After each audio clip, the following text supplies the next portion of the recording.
yang bengkok. Allah berfirman, wa 'alallahi qasdus sabili wa minha jair. Dan hak bagi Allah untuk mengarahkan hamba-hambanya untuk menuju jalan yang benar. Ini kita sudah diberi petunjuk oleh Allah. Juga ada ayat ini bermunasabah nanti dengan surah Al-Insan atau Ad-Dahru. Di sana ada firman Allah, inna hadainahus sabila imma syakira wa imma kafura. Sesungguhnya kami menunjukkan dua jalan. Ada orang yang bersyukur dan ada orang yang kufur. Artinya manusia nanti akan memilih dia. Jalan yang ditunjukkan oleh Allah, sebenarnya Allah mengarahkan manusia untuk menjadi baik semuanya. Wa 'alallahi qasdus sabil, hak bagi Allah. Dan atas Allah lah Allah bermaksud, ini bahasa kita ini qasad dalam bahasa Aceh, menginginkan hambanya semua memilih jalan yang benar, memilih jalan yang baik, memilih jalan yang tidak bengkok. Inna hadainahus sabila, sesungguhnya kami menunjukkan jalan.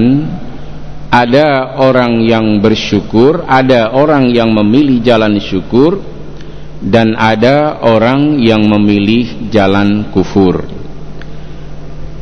Yang sebenarnya setiap orang yang berakal, yang sehat akalnya, yang sehat jiwanya, dia harus memilih jalan yang baik, jalan yang benar, dan jalan bersyukur kepada Allah Subhanahu wa ta'ala. Tidak memilih jalan yang kufur, tidak memilih jalan yang pincang, tidak memilih jalan yang bengkok. Tapi apa yang terjadi di muka bumi ini, wa minha jairun, sebahagian manusia itu ada yang memilih jalan yang enggak benar, jalan yang bengkok, jalan yang salah. Ini kita lihat di dalam Islam pun ada banyak umat Islam yang tidak sholat. Berarti dia memilih jalan yang bengkok, yang sebenarnya wa 'alallahi qasdus sabil, Allah sudah mengarahkan manusia menuju jalan yang baik. Baik di sini yaitu Islam. Ada orang sudah lahir dalam Islam, masuk ke dalam agama Islam, tapi tidak menjalankan rukun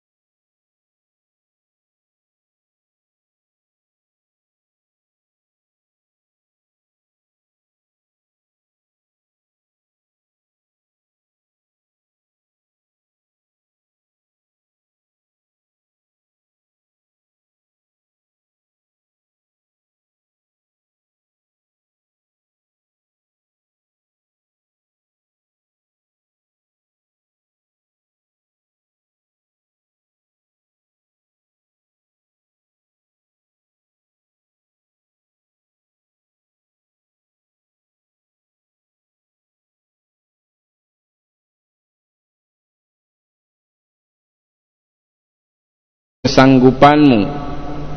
Misalnya nanti puasa, kalau sakit berat berarti ada keringanan dari Allah, dia bisa menunda di waktu yang lain, Allah berikan keringanan. Kemudian untuk sholat, Allah juga memberikan keringanan. Misalnya sakit, sholatlah menurut kesanggupannya. Dalam keadaan sakit pun Allah memerintahkan hambanya untuk menunaikan ibadah kepada Allah Subhanahu wa ta'ala menurut kemampuannya. Dan kita upayakan selama kita ini mengerjakan sholat, sholatlah secara khusyuk, tuma'ninah, tenang. Ini ada saran dari masyarakat. Kita lihat ini bulan Sya'ban, bulan Ramadan tidak lama lagi. Ada orang sholat di bulan Ramadan, Masya Allah, menginginkan cepat selesai.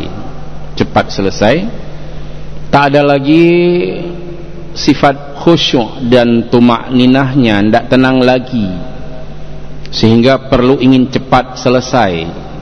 Bukan, kita sholat ini benar-benar karena keikhlasan kita kepada Allah Subhanahu wa ta'ala. Maka para imam dan orang-orang yang memimpin sholat baik di luar Ramadan maupun di bulan suci Ramadan, maka beri kesempatan kepada makmum dan imam itu sendiri menjalankan ibadah kepada Allah Subhanahu wa ta'ala penuh dengan tunduk dan patuh, tenang jiwanya, sehat pikirannya di dalam ia mencari keridhaan Allah Subhanahu wa ta'ala. Nah, inilah arahan Allah. Wa 'alallahi qasdus sabil. Allah lah yang mengarahkan manusia untuk mencari jalan yang tenang, untuk mencari jalan yang tidak tergopoh-gopoh, untuk tidak mencari jalan yang tergesa-gesa. Kita kadang-kadang dalam bicara tergesa-gesa, dalam sholat tergopoh-gopoh, dalam membaca Quran pun seperti itu. Nah, sekarang kita coba untuk merubah sesuai dengan tuntunan Allah di dalam surah An-Nahl ayat 9. Wa 'alallahi qasdus sabili wa minha jair. Hak bagi Allah, atau Allah lah yang mengarahkan manusia, yang menginginkan manusia memilih jalan yang benar, jalan yang tenang dan senang. Jangan memilih jalan yang bengkok, jangan memilih jalan yang salah. Tapi pada kenyataannya, wa minha jairun, sebahagian manusia atau sebagian hamba Allah meskipun sudah diarahkan tidak terarah juga. Jairun, dia memilih jalan yang salah, dia memilih jalan yang bengkok, dia memilih jalan yang tidak benar, dia memilih jalan tidak sesuai dengan keinginan Allah. Allah menginginkan hambanya semuanya menjadi baik. Allah menginginkan hambanya memilih jalan yang benar. Allah menginginkan hambanya tidak memilih jalan yang pincang dan bengkok.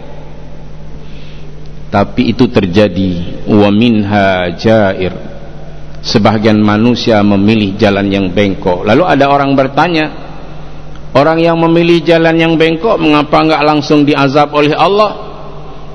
Allah selalu menunda-nunda azab bagi hambanya. Allah ingin melihat apakah hambanya ini ingin bertaubat kepada Allah atau selalu berada di dalam bengkok, pincang dan tidak sehat dalam kehidupannya.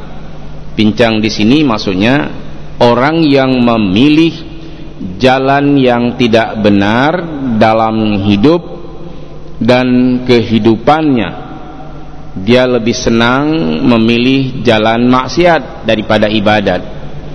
Dia lebih senang memilih jalan yang mungkar dibandingkan dengan jalan yang abrar, yang disenangi oleh Allah Subhanahu wa ta'ala. Padahal di dalam doa-doa kita ingin dan sering mendengar wa tawaffana mal abrar. Ya Allah, wafatkan kami bersama dengan orang-orang yang baik ya Allah, dengan orang-orang yang berbakti kepadamu ya Allah, dengan orang-orang yang rajin beribadah kepadamu ya Allah.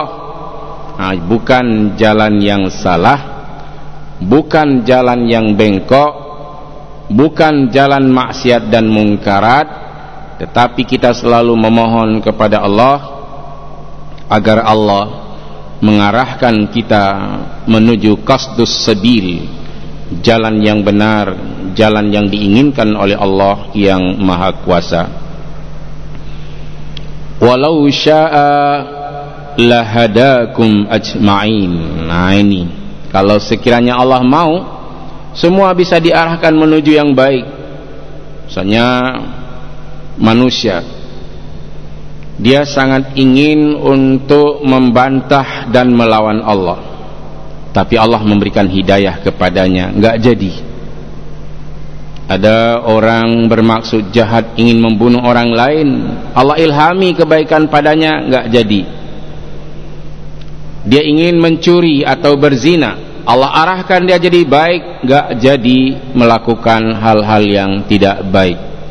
Hal-hal yang tidak baik, karena Allah menginginkan dia ini menjadi hambanya yang baik. Wa 'alallahi qasdus sabil. Allah lah yang mempunyai hak untuk mengarahkan manusia menuju kepada kebenaran dan tidak diizinkan untuk berada di jalan yang bengkok atau yang salah. Maka kita bersyukur pada Allah dengan salat selalu bisa menjaga diri. Benar-benar innas salata tanha 'anil fahsya'i wal munkar. Sesungguhnya salat mencegah manusia dari melakukan perbuatan keji dan mungkar. Maka kalau orang udah rajin salat, enggak mau dia main judi, enggak mau dia mencari kekayaan dengan cara yang salah, dengan jalan yang jair. Wa minha jair. Pengakuan Allah, ada manusia yang memilih jalan yang salah, tapi hambanya yang sudah dikunci oleh Allah menjadi hamba yang baik, dia selalu diarahkan oleh Allah, tidak memilih jalan yang jairun, tapi dia memilih jalan yang benar, jalan yang baik, jalan menuju ibadah kepada Allah, jalan syukur dan bukan jalan kufur. Inna hadainahu sabila imma syakira wa imma kafura. Sesungguhnya kami menunjukkan, membentangkan jalan. Ada jalan syukur, ada jalan kufur. Terserah pada manusia sesuai dengan pilihannya. Kalau dia menginginkan baik, pasti dia tidak akan memilih jalan yang bengkok. Dan kalau Allah mau, walau syaa lahadakum ajma'in. Kalau sekiranya Allah mau atau mengendaki, semua manusia ini jadi baik. Tapi karena jalan sudah dibentangkan oleh Allah, silahkan pilih. Karena manusia ini makhluk yang diberikan oleh Allah pilihan atau mukhtar. Dia boleh memilih, mau pilih beriman, mau pilih kufur, silahkan. Kalau beriman, ini pahalanya. Kalau kufur, ini bahayanya. Dan diterangkan oleh Allah di dalam Al-Quran, di dalam banyak ayat-ayat suci Al-Quran Al-Karim. Berarti kalau kita mau untuk memahami satu saja ayat di surah An-Nahl ini, surah An-Nahl ini surah ke-16 dari Al-Quran, sebelum surah Al-Isra, surah ke-17 dari Al-Quran Al-Karim, dan surah An-Nahl ini setelah surah Al-Hijr. Surah Al-Hijr surah ke-15 dari Al-Quran, surah An-Nahl surah ke-16 dari Al-Quran dalam ilmu tartibil Quran, dan surah Al-Isra surat ke-17 dari Al-Quran. Sekali lagi saya ulangi, wa 'alallahi qasdus sabil, dan bagi Allah, hak Allah untuk mengarahkan manusia itu memilih jalan yang benar. Tetapi kemudian manusia ini terbagi dua. Ada yang syakiran, ada yang kafura. Ada yang memilih syukur, jalan yang benar, jalan yang diarahkan oleh Allah. Tapi ada juga manusia yang memilih imma kafura, ada yang memilih jalan kufur. Berarti di sini disebutkan oleh Allah, ada sebahagian manusia sesuai dengan keinginan Allah, dia memilih jalan yang benar, dan ada manusia yang memilih jalan yang bengkok, memilih jalan yang salah. dalam hidup dan kehidupannya. Walau syaa lahadakum ajma'in, kalau sekiranya Allah menghendaki atau Allah menginginkan seluruh hambanya menjadi baik, tidak ada manusia yang kufur, tidak ada manusia yang ingkar kepada Allah. Contoh bisa kita lihat, misalnya pada hari Allah memberikan bencana, tidak ada orang yang kufur kepada Allah. Semuanya mengucapkan kalimah la ilaha illallah, la ilaha illallah. Termasuk orang munafik pun beriman kepada Allah. Ada sebagian orang enggak mau beriman, la yu'minuna billah illa ra'ul azab, tidak mau beriman kepada Allah kecuali tatkala melihat azab Allah. Dan pada hari mereka melihat azab Allah, di saat itulah mereka semua mengakui kehebatan Allah. Ini salah satu makna walau syaa lahadakum ajma'in, kalau sekiranya Allah menginginkan maka seluruh hamba Tuhan itu akan jadi baik dan memilih jalan hidayah kepada Allah subhanahu wa ta'ala. Ini dari zaman ke zaman itu mengakui kehebatan Allah ketika bencana datang. Misalnya pada hari tsunami semuanya mengucapkan la ilaha illallah, la ilaha illallah. Nanti pada hari ada hujan lebat ditambah dengan es batu misalnya atau hujan batu, semua berzikir kepada Allah, semua mengingat Allah, dan semua lari takut dari azab Allah subhanahu wa ta'ala. Oleh karena itu kita ini dengan segala senang hati, dengan segala kesenangan, dengan segala keredaan, kita mencari keredaan Allah, senang dalam beribadah, tidak perlu dipaksa.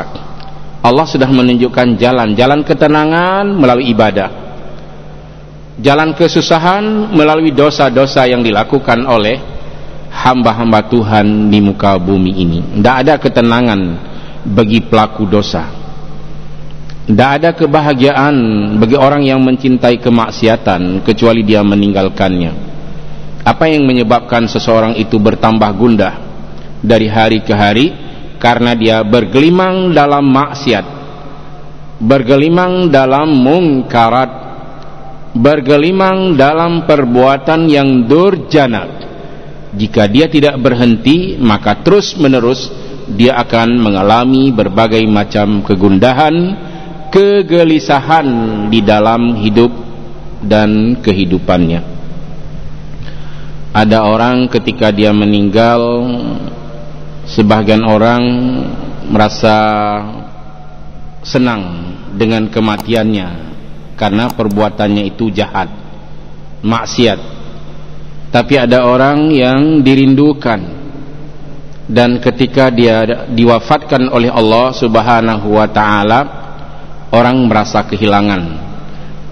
Pertama, dia seorang yang baik. Ini di bulan ini ada dua tokoh Aceh, satu ulama Aceh, Pak Haji Hashim Syam, dipanggil menghadap Ilahi Rabbi.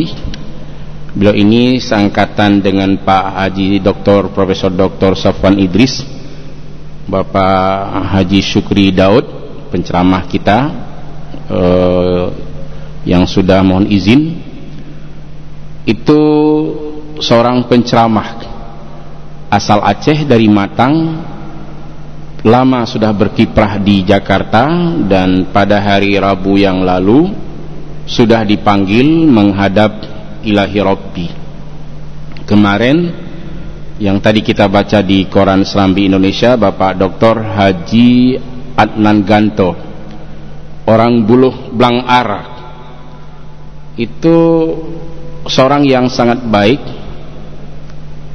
penasehat Menteri Pertahanan RI dari sejak muda sampai dengan sekarang.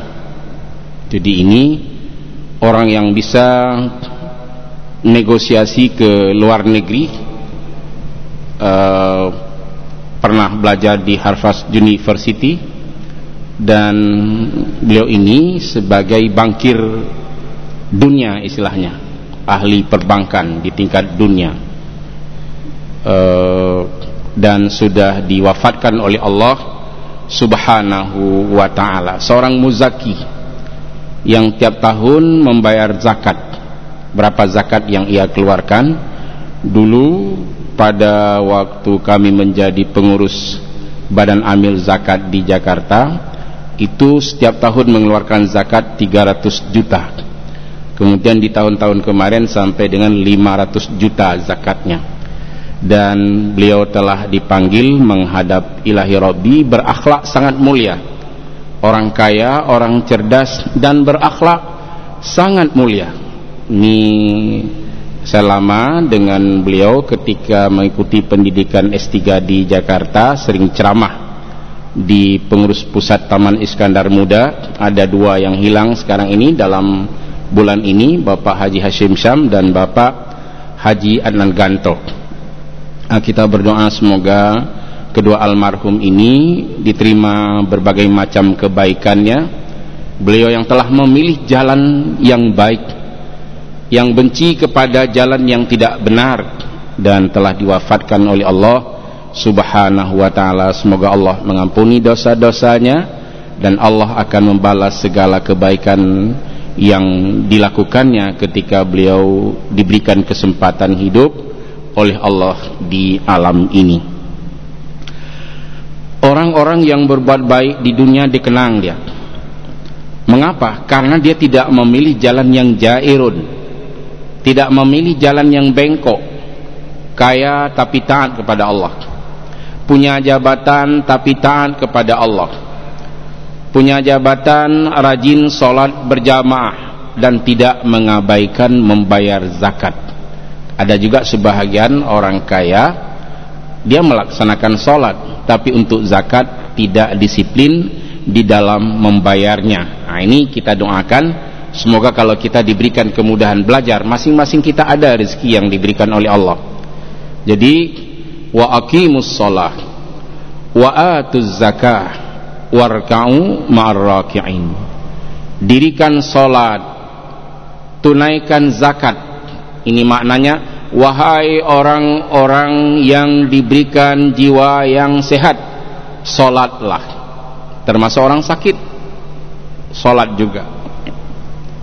Wa atuz zakah, tunaikan zakat. Orang yang enggak sanggup bayar zakat enggak apa-apa, tapi bagi yang mampu membayar zakat, bayarlah zakat.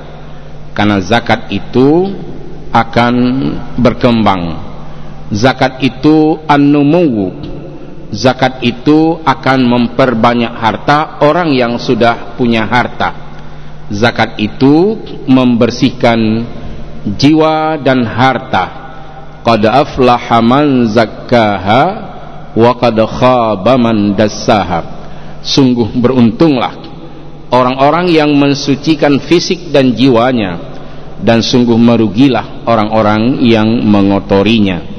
Nah, mari kita bersihkan jiwa kita ini dengan selalu mau sholat, mengerjakan sholat, dan mencintai sholat secara berjamaah. Inilah makna qasdus sabil, jalan yang sebenarnya keinginan Allah Azza wa Jalla agar hambanya tunduk dan patuh menjadi hamba-hamba mulia. Lihat di Quran yang sering kita baca ayat, setelah Allah mewajibkan salat yang wajib, aqimis sholata liduluki syamsi ila ghasaqil laili wa qur'anal fajri inna qur'anal fajri kana masyhuda. Dirikanlah salat setelah tergelincirnya matahari. Ada salat zuhur, ada salat asar, ada salat maghrib, ada salat isya, dan ada salat subuh. Salat subuh itu diakui oleh para malaikat. Artinya semua salat diakui oleh para malaikat, tetapi menilai dan mengukur seseorang sudah termasuk orang yang taat kepada Allah apabila dia sudah disiplin melaksanakan salat secara berjamaah di waktu subuh. Karena tidak semua orang mampu itu. Nah, ini coba ukur-ukur diri, apakah kita sudah lulus di ujian terakhir. Ujian terakhir itu finalnya pada waktu subuh. Jadi dulu kisyamsi, zuhur dan asar. Zuhur 4 rakaat 4 kali ruku, asar 4 rakaat 4 kali ruku, maghrib 3 rakaat 3 kali ruku, isya 4 rakaat 4 kali ruku, subuh 2 rakaat 2 kali ruku. Warka'u ma'ar raki'in, rukuklah bersama dengan orang-orang yang ruku. Artinya dirikanlah sholat secara berjamaah. Nah, ini coba kita bisa menilai diri sendiri. Ada dalam bahasa kita sekarang ini ada satu penilaian form menilai diri sendiri, karena orang lain tidak bisa menilai. Nah, kalau kita nilai diri sendiri, kalau selama ini tidak rajin dan disiplin melaksanakan sholat subuh secara berjamaah, nanti akan disiplin karena dia sudah menilai dirinya sendiri. Kemudian coba nilai lagi, apakah sholat saya ini khusyuk, punya tumakninah, tenang saya di dalam sholat. Kadang-kadang tergesa-gesa, Fatihah pun tidak selesai, Fatihah pun tidak sempurna kita membacanya, kecuali kita melaksanakan sholat secara berjamaah. Ini tidak ada masalah. Tapi pada kebanyakan manusia lebih memilih jalan yang tidak tenang dan tergesa-gesa. Nah, sekarang coba nilai diri sendiri. Sudahkah saya sholat secara benar, tidak tergesa-gesa, punya ketenangan, punya kebahagiaan di dalam sholat? Karena sholat itu punya kelebihan. Coba lihat ya, misalnya imam mengucapkan sebuah hadis, sawu sufufakum fa inna taswiyatas sufufi min tamamis sholat, luruskan shaf, karena dengan lurusnya shaf akan ada kesempurnaan di dalam sholat. Kita diam, tidak ada jawaban, insya Allah tidak ada, tidak perlu kita jawab, karena ini hanya sebuah komando di dalam hadis. Sallu kama ra'aitumuni usalli, salatlah kamu seperti aku salat. Nah, Rasulullah memimpin, sawu sufufakum, luruskan shaf. Tidak perlu kita jawab, iya Pak, terima kasih, tidak ada. Coba lihat lagi waktu kita mau salam, assalamualaikum warahmatullahi, assalamualaikum warahmatullahi.